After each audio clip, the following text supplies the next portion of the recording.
something was totally out of control. Cleveland County Prosecutor Rick Sitzman refreshed the jury's mind about the killings with unpleasant pictures taken the day of the slaying. The DA offered the jury two possible theories about the crime: that Timothy Rist actually committed the murder, or that Rist was indirectly responsible for the crime because he helped plan the robbery which led to the murder. He complains indirectly about having, in a sense, to defend Michael Harmon and Bobby Standridge. He says they're not on trial.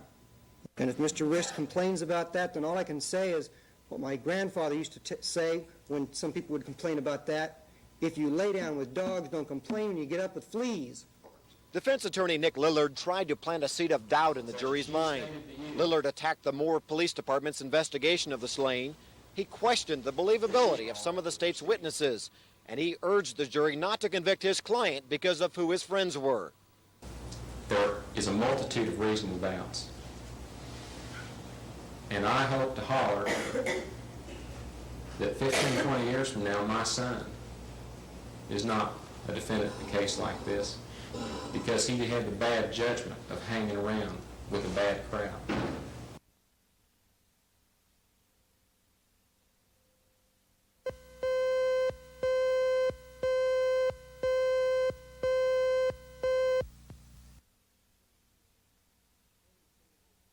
In the state of Oklahoma versus Timothy Earl Rist, case number CRF 82-652, we, the jury, duly impaneled and sworn to try the above entitled cause, upon our oaths, find the defendant not guilty.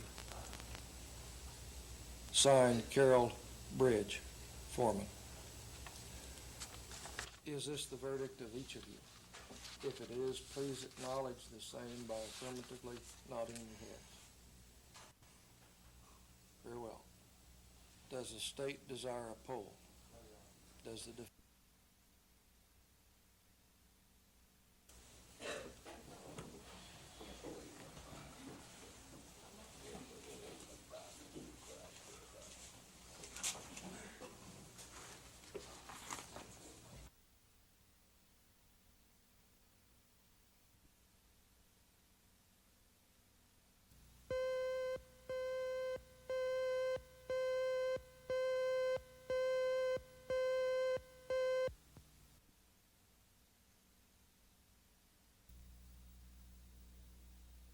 It was roughly 9:30 p.m. when Joseph Greer walked into McCartney's food store at 7100 South Sheridan. Stories vary as to what took place, but moments later the situation ended in a botched armed robbery with Greer holding 7 hostages. 2 of those hostages were then set free.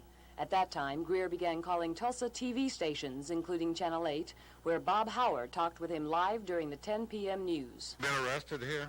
I've never been arrested here. I'm escaped from Florida. Oh, really? Yeah, I've been out here the 24th of this month. I've been out 15 months. Uh-huh. But I come in to rob this place tonight. The assistant manager, we was walking. The lady Lois that works in the office, I told her don't call the police for 30 minutes. So this guy come back.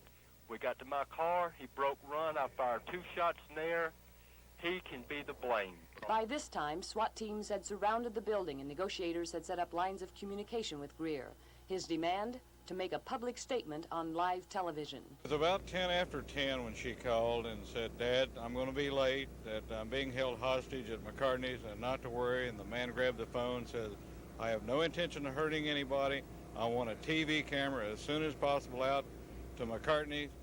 And then Debbie evidently got the phone back, and then they hung up, and then she called back, said the man has no intention of hurting us, but he wants a TV camera. And don't come, Dad, everything will be fine. Several hours later, Greer released another hostage in return for a television camera and a taped interview. Police would not allow TV cameramen to go inside, so a hostage negotiator took a crash course in photography and entered McCartney's. Police told Greer the tape would not be aired until the 4 remaining hostages were released. About 4 o'clock this morning, television stations were briefed on what to do, and reporters took to the air to comply. I know, Mr. Greer, you want to share your tape with everybody out there, but no one will see it unless you comply with the negotiators' request that you release the 4 people that are with you right now. So when I release these people tonight, it's going right here. because when I release these hostages, I know what the cops are going to do. They're going to run in here. And I'm not going to let them do it and not do a good job, so I'll do it. At the same time Greer's tape was being aired, the hostages were released. First one, then the remaining 3. A shot was heard inside the store. Officers waited 3 minutes and then discovered Greer had shot himself once in the chest. But the saga ended when Joseph Greer died at 5:40 this morning. Carol Lambert for Action 4, Tulsa.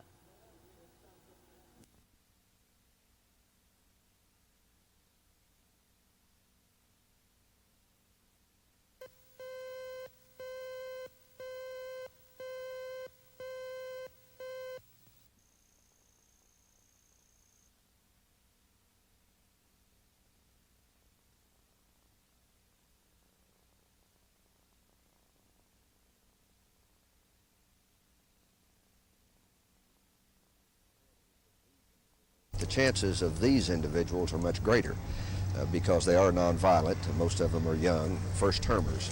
So the chances that we will have people who will mess up on parole are lessened with this group than it would be if we take the whole group, which would include the violent offenders, into consideration.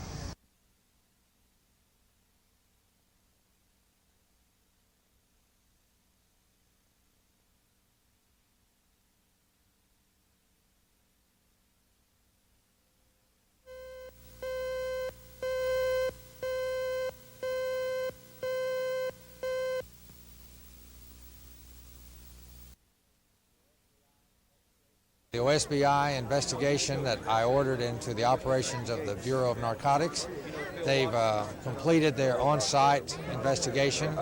The agent in charge of the Narcotics Department still remains in charge, and there's nothing really new.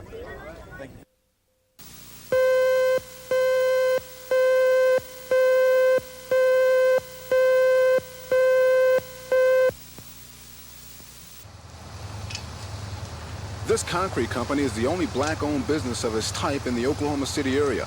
The owner of the company says he got his start with help from the Oklahoma Business Development Center. Profits from the first year should exceed $4.5 million. The OBDC was created to increase the number of minority businesses in select cities by providing management services and technical assistance. So far, Oklahoma City is showing the best results of any city since the federal program began. And OBDC has made the difference here between success and failure. They provided us with the information we needed to put the packages together. They provided us with the management assistance, and definitely provided us with the procurement assistance, which is so critical for minority contractors in any area. One of the main things of the American way of life is everybody is entitled to the right to fail or succeed on their own. And that is what we take when we go in to work with a person. We try to give them all the facts to make an intelligent decision.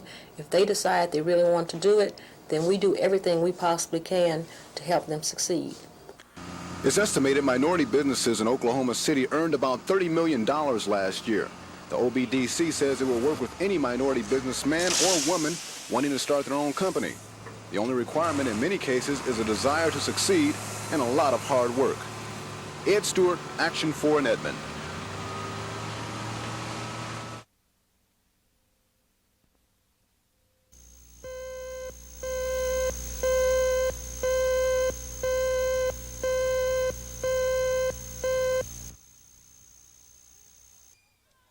Schools across the state are reporting cases of head lice. Although not exclusive to children, head lice is more common in youngsters than adults, and the problem is worse in the winter. The lice are easily transmitted in the heavier clothing worn during the cold months. They tend to hang their coats side by side where the little lice can walk from coat to coat. They tend to share hats and coats and combs and brushes more frequently in the winter months than they do, of course, when they're not wearing coats. Because the lice suck blood from their victim's head, people inflicted will experience substantial itching. Health officials say the problem is easily solved by using a special anti-lice shampoo and thoroughly washing combs, brushes, and clothing. Head lice poses no serious health threats, but it should be treated immediately since it is so easily transmitted. Debbie Mash, Action 4.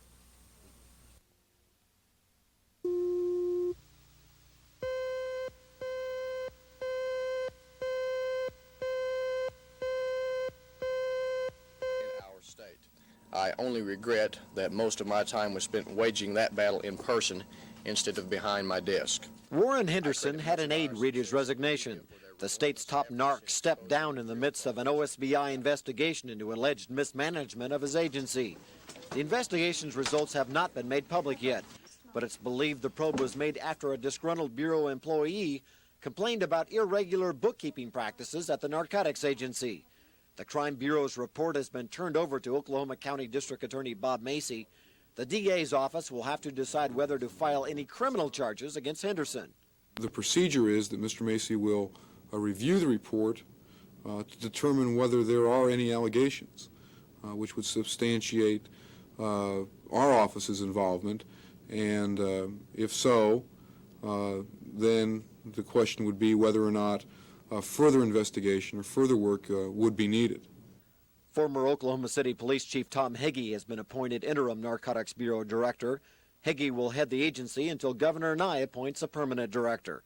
Scott Wallace, Action 4.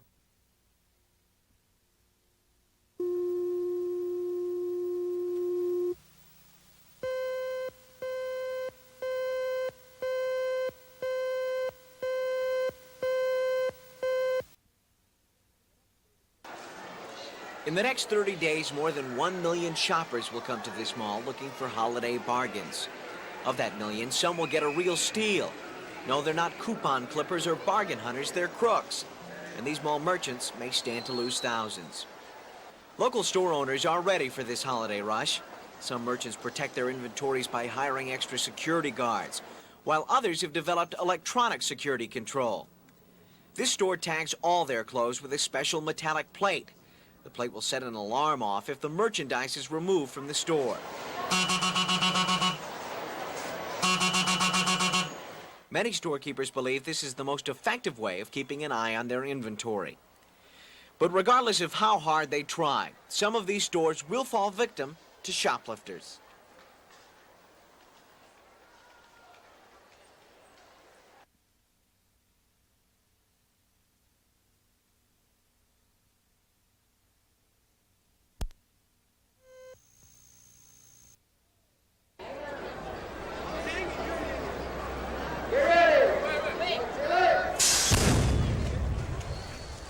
They start from a 30-foot platform and charge down at top speed to gain momentum for the rest of the course. The course is tricky and sometimes dangerous.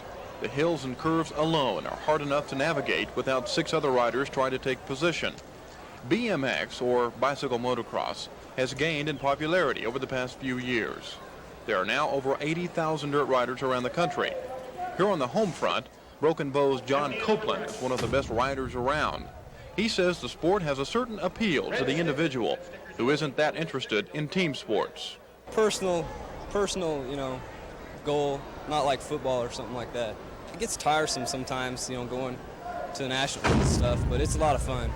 Good experience, You can do it till about 25, like Stu Thompson, somebody like that, and make a living at it. Yeah, try to do it. Hopefully. Oklahoma City got the nod as the location for the Grand Nationals because of proximity, and the crowds were to be good. So far, the organizers of the event have not been disappointed at the turnout, but are hoping for even better things when the finals get cranked up tomorrow night.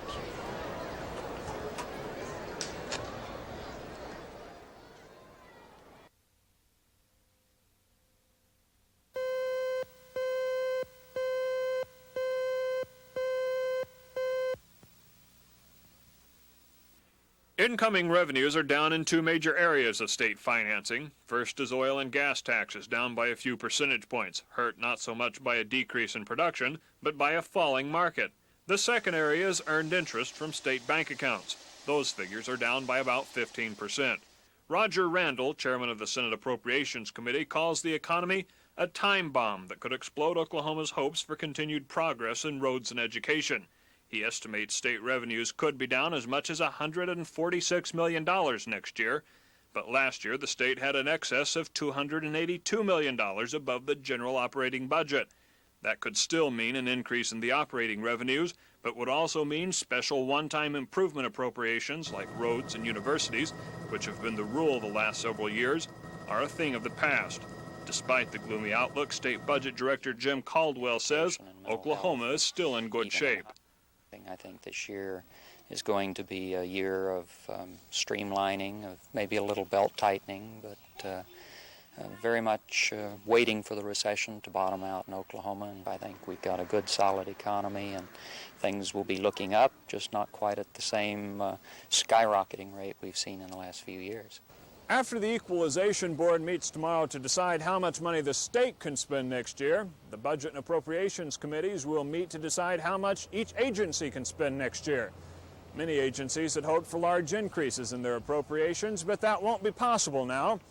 And while the watchword for Oklahoma financing in recent history has been rapid growth, the watchword for the present, and at least the immediate future, will be status quo. Charles Schnitzer, Action 4 at the state capitol.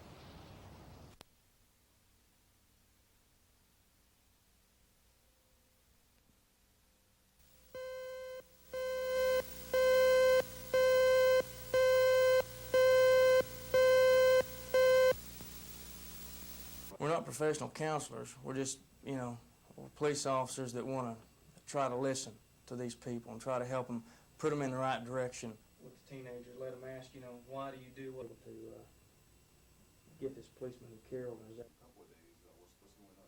Well, I'm going to perform a concert with Don Johnson, who is Emmylou Harris's piano player, with an orchestra at Putnam City West High School. We're going to have Robbie the Robot and E.T. for the kids, and we'll have some other type of entertainment. We'll have officers giving testimonials on incidents they've had with juveniles themselves. And it'll be a good time for the family. We want people to come out, their kids, the whole family, if possible.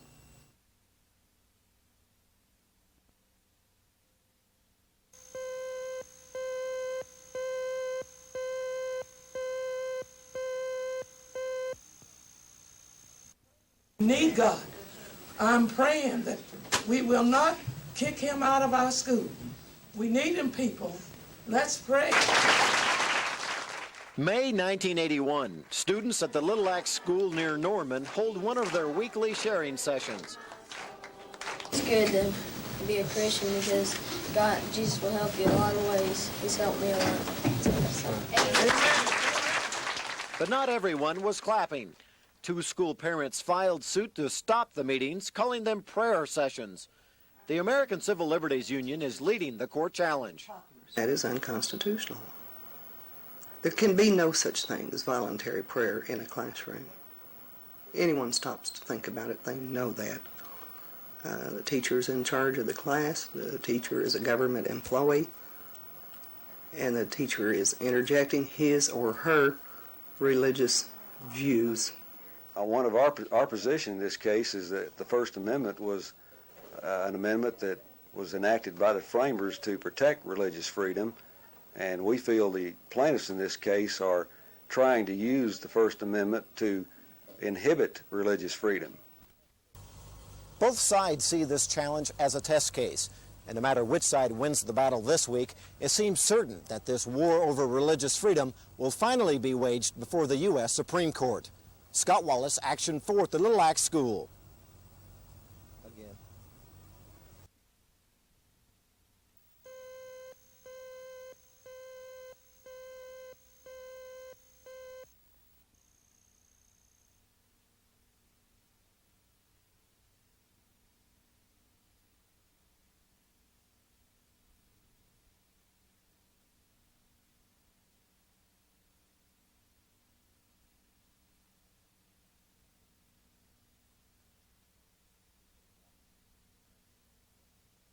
People elected him, to be a district judge, which he'll be sworn in January the 10th.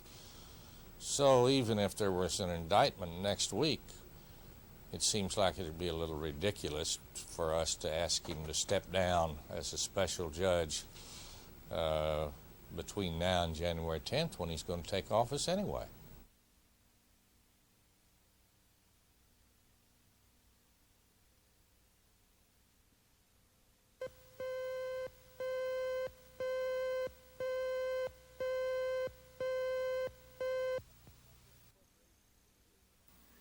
The House Budget and Appropriations Committee has been asking for legislative oversight of the welfare budget for years. Now, with drastic shortfalls in state revenues, Committee Chair Representative Cleta Deatheridge says oversight will be more important. If DHS overspends its budget this year, as they have in years past, there won't be enough funds in the general budget to cover the overspend. I think it is time that we said stop.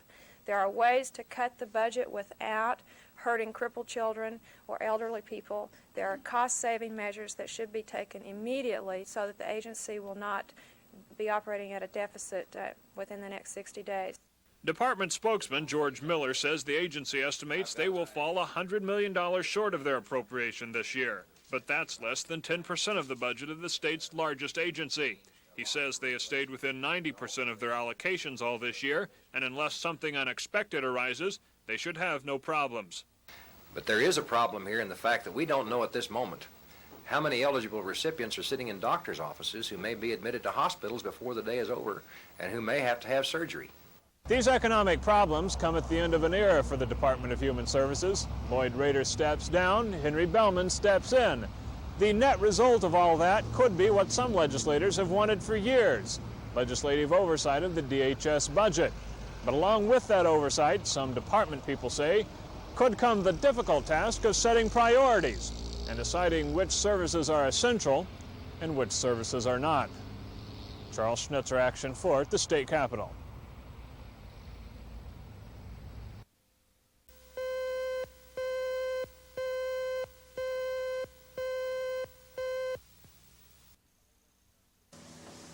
Farm economists call it an apparent reversal in Reagan's farm policy from non-intervention to partial control of the market. President Reagan is expected to ask farmers to grow less wheat next year, and in return, the government will give them wheat from the abundant grain surplus to sell as cash crop.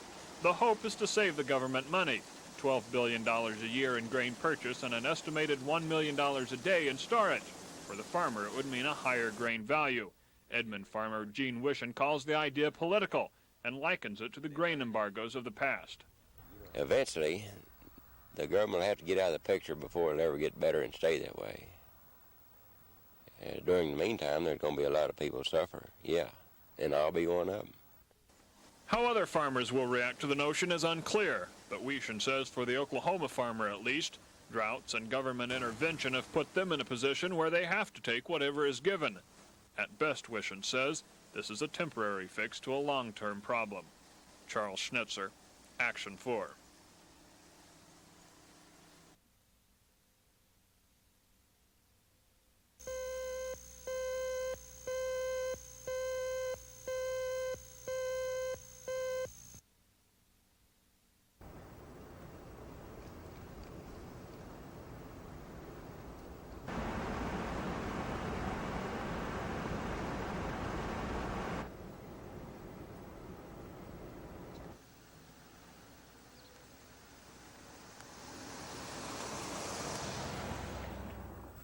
We were ordered to give up our county-owned vehicles November the 1st, but that decision and that order was made by the Excise Board. And of course, we didn't abide by the Excise Board's ruling simply because they don't have the statutory authority. I told the commissioner several months ago that if they made that ruling, made that decision, we would abide by it because they do manage the county government. Now, I'm not real familiar.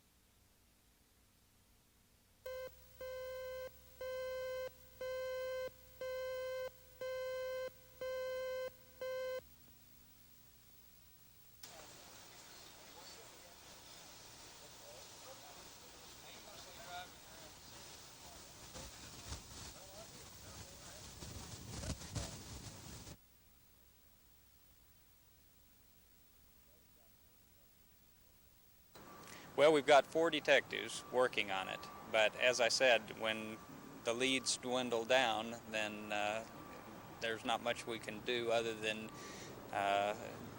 keep trying, really.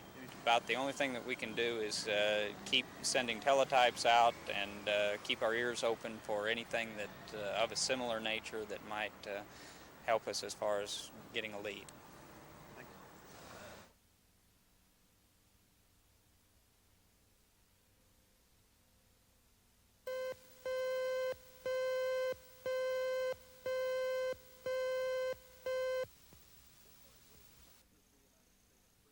The court brief advises the United States Supreme Court not to hear the Silkwood appeal. It suggests the issues involved are not significant enough to warrant a Supreme Court hearing, and that the 10th Circuit Court correctly ruled that federal law preempted Oklahoma statutes involved in the original Silkwood trial.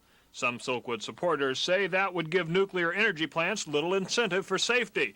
An attorney for Kerr McGee told Action 4 that wasn't true. First place, that's just not a true statement. There are punitive measures that may be taken against companies in the nuclear industry, very serious punitive measures, very great fines, very great financial penalties. But James Eichert, an attorney for the Silkwood family, says the issue involved is a state's right versus a federal government's rights. Eichert says the administration's brief was a reversal of former Reagan policy. That's really the irony, is that the Reagan administration, through the Solicitor General, which has always before been in favor of states' rights, and in favor of the states settling their own problems, is now taking the position that the states aren't competent to handle this and need to stay away and keep out of this. 13 other states agree with Eichert and have filed their own briefs. Eichert believes the Supreme Court could decide on whether or not to hear the Silkwood appeal by Christmas. Charles Schnetzer, Action 4.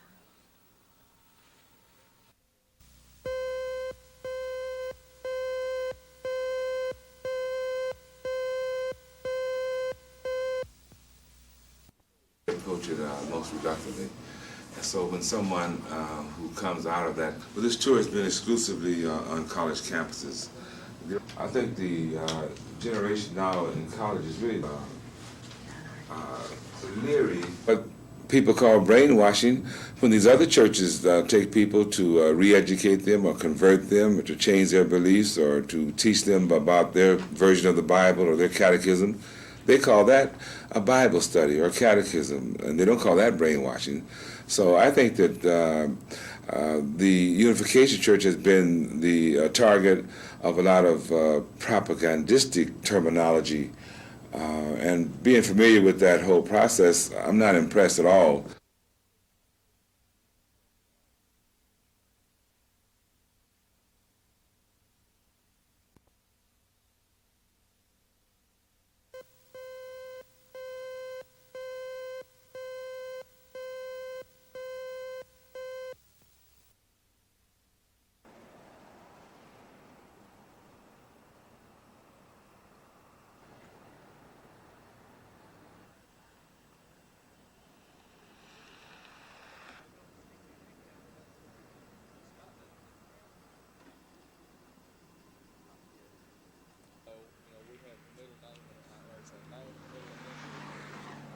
We're going to leave here. We're going to go regroup and go check some more places and talk to some more people that we haven't talked to yet.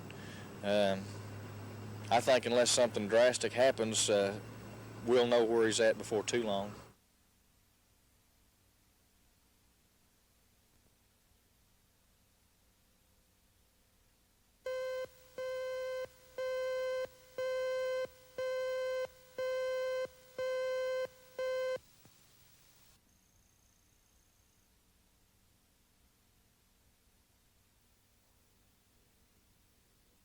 I also think it's fair to mention a couple of headlines that I came across earlier this week after the House voted. One said, Soviets voice satisfaction on MX rejection. The other read, Soviets cheer House for rejecting MX missile appropriation. Well, if the Soviets are so pleased, perhaps we should be a little more concerned. I can tell you that I'm vitally concerned about this matter, and I urge the Senate to stand together and assure adequate funds for the peacekeeper.